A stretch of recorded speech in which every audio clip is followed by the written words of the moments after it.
চাপাখোলা গ্রামের শেষ প্রান্তে একটা পুরনো সারা গাছ দাঁড়িয়ে আছে শত বছর ধরে। দিনের বেলা গাছটা শান্ত, কিন্তু রাত নামলেই শুরু হয় কান্নার শব্দ, একটা মেয়ের হাহাকার।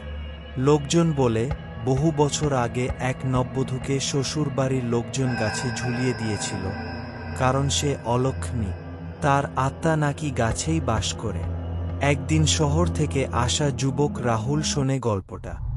সাহস করে রাতে গাছের কাছে যায় প্রমাণ খোঁজার জন্য। রাত 1-2টা, গাছের নিচে দাঁড়াতেই বাতাস নিস্তব্ধ, পাতা থেমে যায়। কুয়াশার মধ্যে হঠাৎ একটা মেয়ের আবছা ছায়া গাছের গুঁড়ির পাশে ভেসে ওঠে। তার মুখ নেই, শুধু ফাঁকা কালো গহ্বর আর সাদা পাড়ের লাল শাড়ি। রাহুল দৌড়াতে চায়, কিন্তু শরীর নড়ছে না।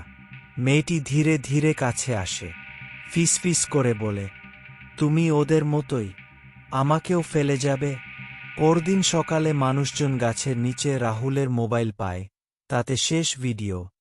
গাছের দিকে তাকিয়ে থাকা রাহুলের মুখ, আর পেছনে দাঁড়িয়ে থাকা সেই ছায়া। রাহুল, তার আর খোঁজ মেলেনি।